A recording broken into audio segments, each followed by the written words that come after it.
Welcome to Squirrel, the podcast for distracted writers, hosted by Candace J. Thomas and Jody L. Milner. Hey everybody, welcome to Squirrel. This is Jody. And this is Candace. And we are talking Star Wars. Okay, we promised we were going to talk. Candy's like, I want to talk.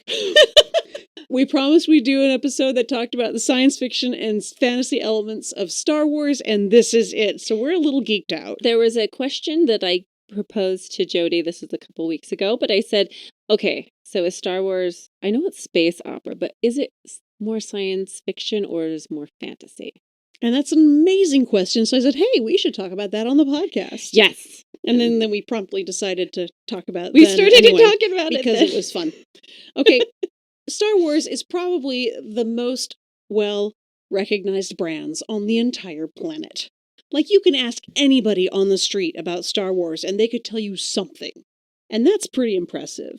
It's got a lot of everything. Like, it's got the science fiction elements. It's got fantasy elements. It's got all of the space opera elements. So it's got, like, romance and chivalry and melodrama and space battles. And so the short answer is, yeah, it's got a little bit of both.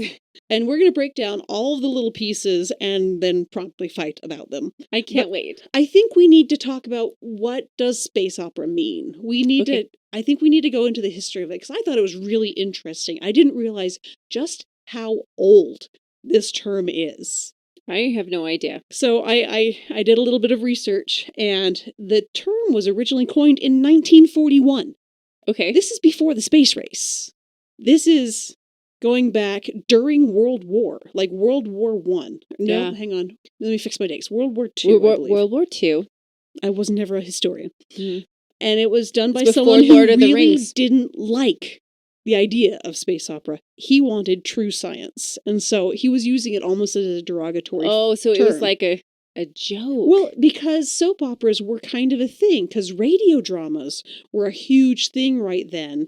And so soap operas were named because they were produced by soap companies. That's so cute. And they were meant to be very dramatic to keep these cute housewives busy. I had no idea. It's true. And so they called them soap operas because they took all of these melodramatic elements from opera, put it into an easy digest, gossipy package, and it was produced by a soap company. That's so so soap cool. opera. The very first space opera was actually written back in 1854 by a French guy. Okay. It's that old. I thought this was really cool. The title of the novel was called Star Cassiopeia.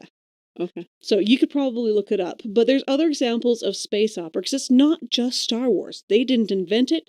They just mastered it. Oh, okay. Flash Gordon, totally space opera. Buck Rogers, Battlestar Galactica. Firefly. Firefly is a space opera.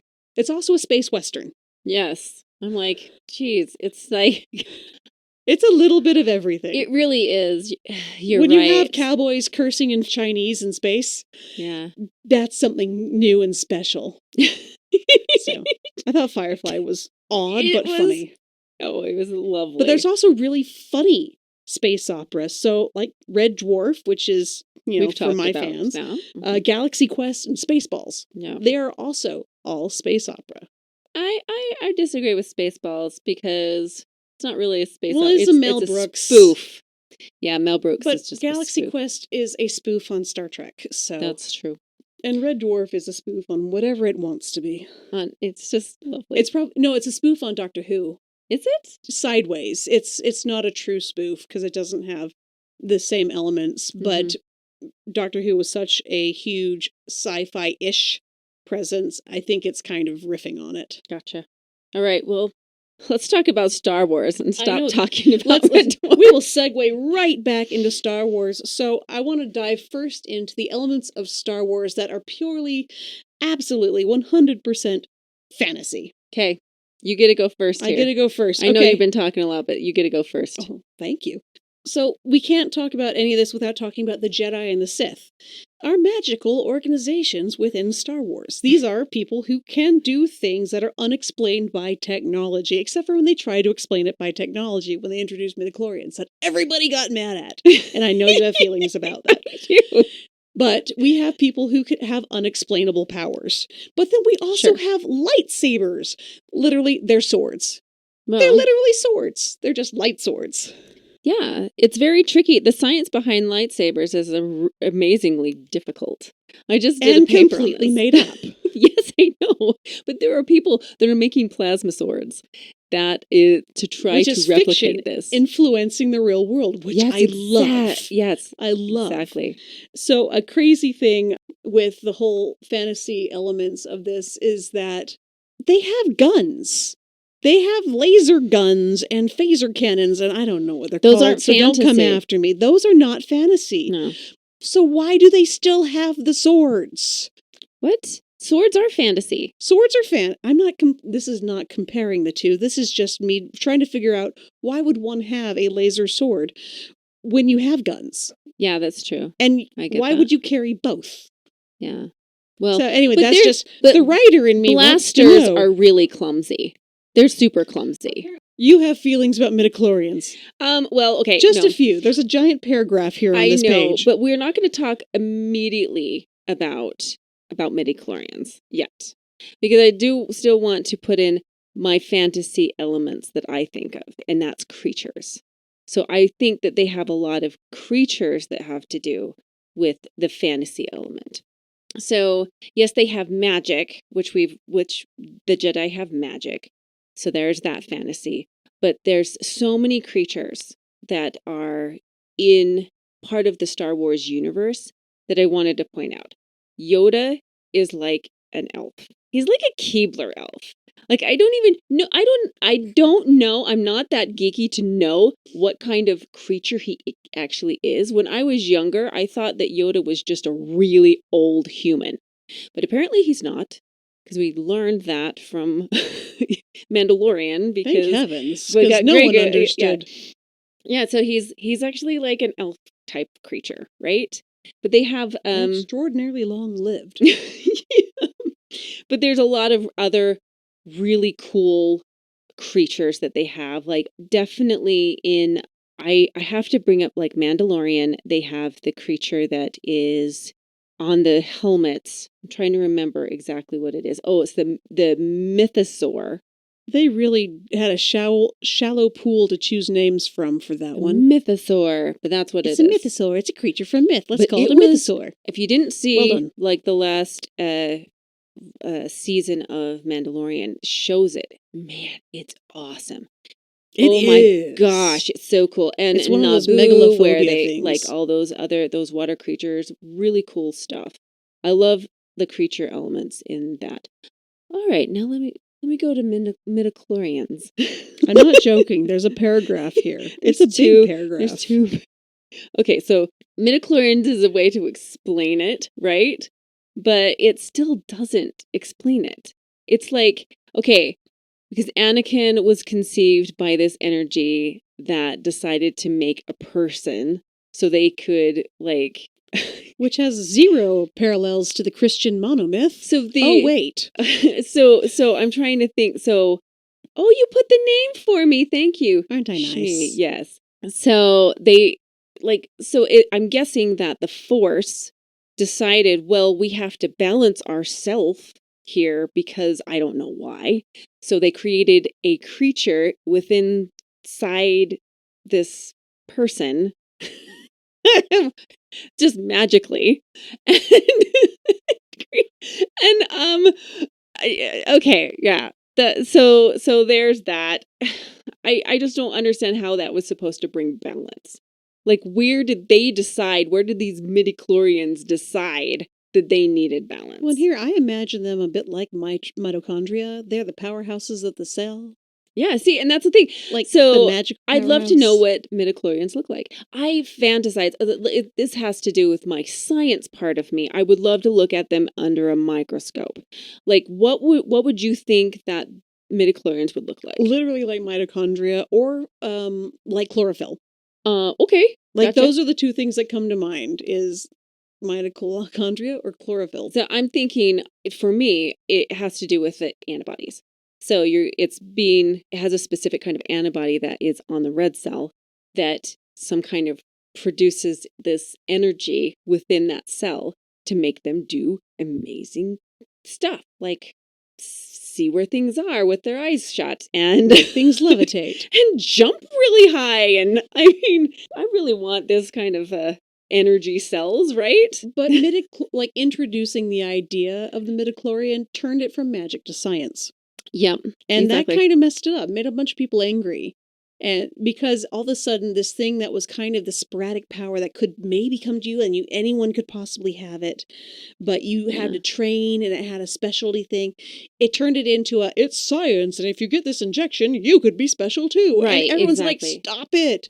Stop ruining my headcanon. I don't like, we don't have any explanation on Gandalf's magic. And we don't want We one. don't need it, because we just need to know that he is powerful.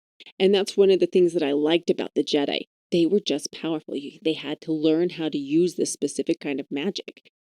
Yeah, yes, midichlorians dumbed it down. And I hated that they explained it. So, note to sci-fi and fantasy writers out there, try not to explain the stuff that we want you to keep mysterious. So please don't. Yeah, let's move into the sci-fi then. Ooh, sci-fi. Because I think that pretty much the entire empire is science fiction. Like, they have the spaceships, they have the, I don't want to say warp drives, it's the hyperdrive. I don't remember what it is. I'm Speed blanking drive. It's not that. Whatever, yeah, I think it is hyperdrive, actually. That sounds right. Don't come after us. No, I think it is. And their uniforms are very different. The first movie really follows a Nazi uniform. And so they've kept that specific like look throughout the entire series, I think. And yeah, you got like your blasters, you got your lasers, TIE fighters, whatever. Weapons. All the things. Lots of weapons. Lots big, of big ships. And the holograms. Like the holograms that like with Leia or with Andor, and they're just looking at the little spacey hologram. Well, and for the 1970s, you got to realize for them to even pull that off was awesome. Well, and that's one of the things that I really enjoy about Star Wars is the old technology. Like they don't use like cell phones. They don't like use that kind of technology that has grown now. They still have the basic parts of it. Here's a huge computer type part that we have to create this droid with, you know? These giant rooms of computers and like the people sitting inside the holes in the floor that have to manage all of it. I'm like, all of that could fit on a laptop. I love it. You could probably run the entire Death Star on a laptop. Yeah, I do love Honestly, that. it's just 70s tech trying to fill up, like they have all their computer banks. The one of the things, did you see Andor? I have it on my list still. Oh my I'm told gosh, it's amazing. it's amazing. I love Andor. One of the things that I really liked, and you would like this too. So Ferrix is where, Andor's kind of from, or that's where he grew up, it's a junkyard. It's just a bunch of junk. And that really helps understand the technology of that area. And it's like just all reclaimed parts put together and hopefully something would work. Yeah, it's the bucket of bolts, Absolutely. That's why half the droids are like, why are you still working? Yeah, they just use random parts that like they got from the Jawas, and just let's make it this new kind of droid. So as I was looking up, because he has a bad carburetor. Oh, poor thing. So poor. A carburetor. Come on, people. We've moved on to hybrid drives now. I know. I love it. So when I was looking up some information on this, because I love doing my research, so with magic systems, you can have a soft magic system and a hard magic system. And so like a soft one is like Gandalf. Doesn't need to be explained. It's just mysterious and wonderful. And then a hard one has rules and all this other stuff that has to be there to make it work. Sci-fi does the same thing. It absolutely does. So hard sci-fi is based on hard science. Star Wars is not a hard sci-fi because it's based, like hard science would be like it's based on physics and chemistry and astronomy. But there's soft science fiction and it's based on the soft sciences. And they consider soft sciences anthropology and sociology and psychology. Oh, cool. So if you think of the storyline of Star Wars, those soft sciences really come to play. And so, like, both the Empire and the Alliance, both of them have tech. They all have tech, but we see a lot of this softer side coming from the Alliance, and we have a lot of this harder-ish side coming from the Empire. And so it does feel like one's more sophisticated than the other, but they're both valid forms of sci-fi, just as the magic is both a valid form of magic. I actually got it from a masterclass article. Good for you! I know you like masterclass. I love masterclass. You threw Thank me you off for my the gold game. star. I feel good now. Okay, so you've got your point here. Point 4. The Rebel Alliance or the Galactic Empire is which one has stronger in one element or the other? Where it feels like the Empire has a lot of parallels to like Hitler and the Third Reich. You've got an authoritarian system. You've got very strict military protocol. You've got a somewhat charismatic leader. Like all of these have heavy historical parallels, which is also why it did so well. Because people are like, oh my gosh, they're doing it like this. I wonder what will happen. I hope the little guys win. But that doesn't make it sci-fi. Like military action isn't necessarily sci-fi. It makes it interesting, but it's not necessarily sci-fi. So for me, if we're going to put the two head to head, I actually think they tie. I think they tie on both. That's a cheap answer. Fantasy elements and science fiction elements because they both have the same list of elements. Just one is more sophisticated and one is a ragtag group of rebels trying their best. But they both have the same they have the same technology to a point. Sure. So I would say they're a tie. Okay. No, I think the Empire wins. Period. Okay. Well, as in technology, because they have the money, right? They have the backers. Did you take debate? What No. is your first counterpoint? No. Okay. Well, I've got some points here. But they do, I mean, as everything that you just rattled off, yes, they have the backers. They have the government. They have the money to do things. That's exactly why I say and yes. those aren't sci-fi qualities. They have Darth Vader. Who is magic. No, he is mostly droid. So that's where it wins the battle for me, is that they are more technical. It's more sci-fi because of how Darth Vader is. He's not so much magic. He has it, but he is mostly droid. So that's... But, I mean, he's the one who force chokes people. That's magic. Well, if you make him angry enough, sure. But he is nothing, like his whole suit is made out of wires and everything. So he has to do that kind of stuff. He has to walk around. I mean, Luke has a prosthetic arm that's completely robotic. No, it's not an arm. Hello, he has a hand. It's a hand, not a full arm. Watch your Star Wars. He's got an entire robot. No. He's got C-3PO and he's got R2-D2. Oh, sure. Yeah, he's got Vader droids. doesn't have any friendly droids that play with him. No, but but still, the technology to make a person be a cyborg like that and still have magic, that's where I think that it's more sci-fi than actual fantasy. Alrighty. He's a cyborg. Got it. Yes. He's unstoppable. He definitely is until he wasn't. All right. So I think we can agree that Star Wars has a lot of really cool stuff, whether it be sci-fi or fantasy or historical or military fiction or space battles or chivalry or romantic weird overtones or not liking sand because it gets everywhere. I hate sand. I hate sand.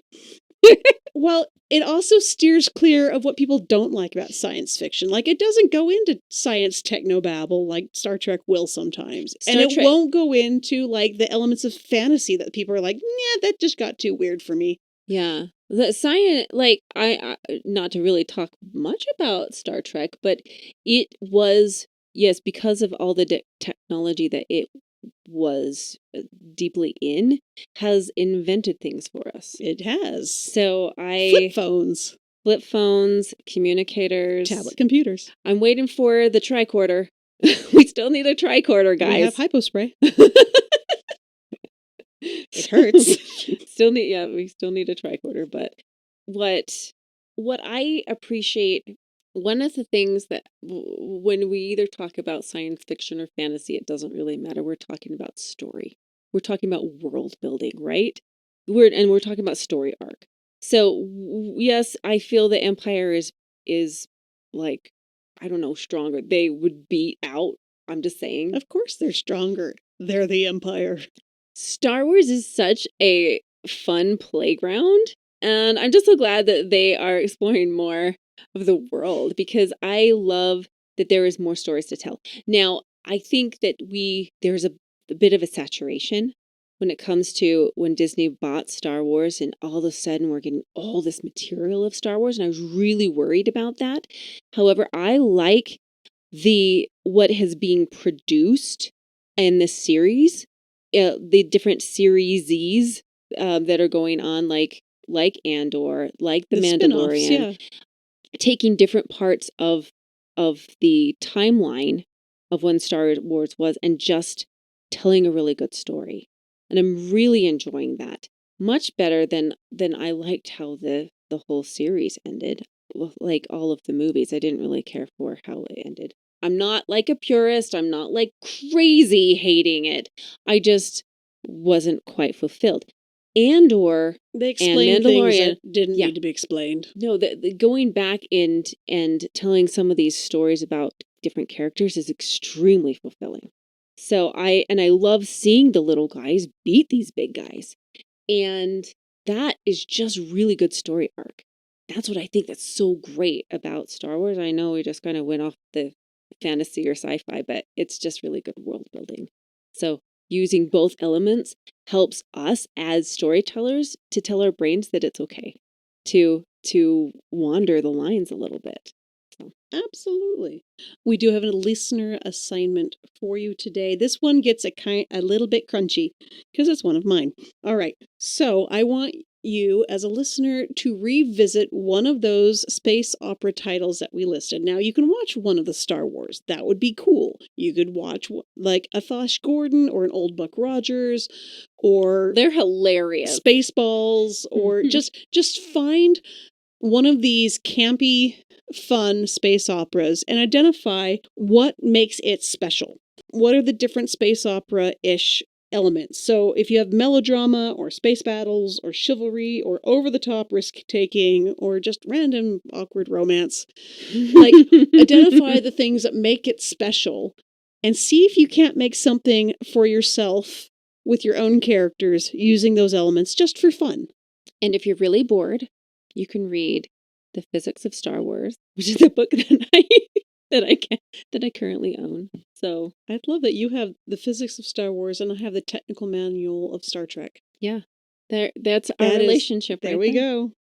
Yeah, it came about with my one Thanksgiving where my husband and his brother were trying to figure out how much force it would take to lift a X-Wing out of a swamp. Apparently one Luke plus half a Yoda. No, not even Luke. He had nothing to do with it. Oh, that's right. He had a pinky of Yoda. He was so powerful. All right. Thanks for listening. Next episode is Candy's episode. We are talking all about what? Pluviophile. Say that 3 times fast. Pluviophile. And that would be? People who love rain. Yay! So we're going to talk about rain. Alrighty. If you've enjoyed this conversation today, remember we have a Patreon and a Buy Us a Book. You can find that on Buy Us a Coffee. You can find all that information in the description.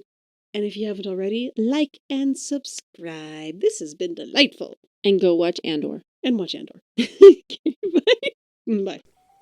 Thank you for listening to the Squirrel Podcast for the Distracted Writer with Candace J. Thomas and Jody L. Milner. Please like and subscribe to our podcast for updates and new episodes, and find more information at our website, squirrelpodcast.com. Stay distracted, everyone.